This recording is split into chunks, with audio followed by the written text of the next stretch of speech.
News Nation. The nationwide sightings of mysterious drones continue to baffle folks all over the country. And the Federal Aviation Administration is now stepping up. The agency implementing a drone ban in parts of New York City and Long Island. It comes just hours after a similar ban in New Jersey.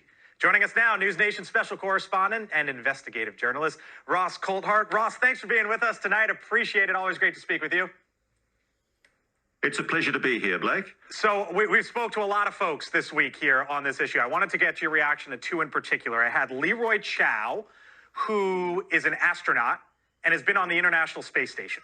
So he has an idea of what's up in our skies. And here's what he told me about an incident that happened to him earlier this year. Watch. To me, it seems like it's some kind of a military program, our military program. And if it's not that, then it gets a little more scary. It's like, well, is this some kind of a bad actor state probing us and seeing what they can do? So that was his best guess. He also said he had some orbs flying around him. What do you make of what Leroy Chow told us? I think it's very interesting because it accords exactly with what I'm hearing from people in the FBI, Homeland Security and Defense on the ground in New Jersey and other parts of the East Coast.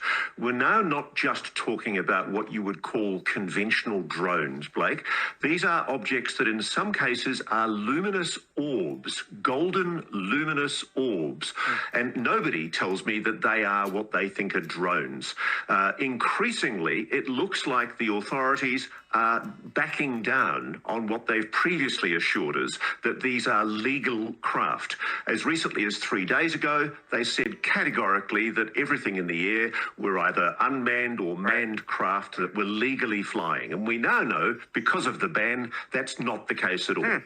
Fair point. I had Joe Franciscan. Joe was in the Pentagon, senior official there, basically oversaw special ops and counterterrorism during his time there, deputy chief of staff as well. And here he was on the national security threat. This is absolutely a national security threat, and it's a shame that it's taken so long for the feds to get out in front of this and addressing it head on. It's not inconceivable to think that these drones could be used for more nefarious purposes than the possible surveillance that we're seeing in New Jersey today. Right. How big of a national security threat do you think this is for the United States, Ross? Blake, I think this is extraordinarily important. If they don't know what these objects are, and that's what they're admitting, how on earth can they give us any assurance that there's no national security threat or public safety risk?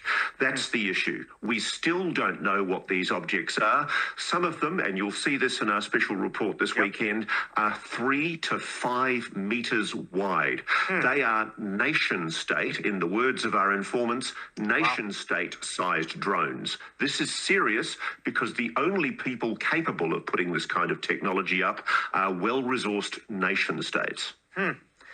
Ross Coldheart, we're short on time because of the big news here out of Washington, but I will be watching this weekend. Ross Coldheart live with us. Thank you, sir. We'll have our eyes here on News Nation. Appreciate you, sir. So stay with News Nation for the latest on the mystery drones. Special report, Drones Over New Jersey, hosted by Ross, airing tomorrow right here on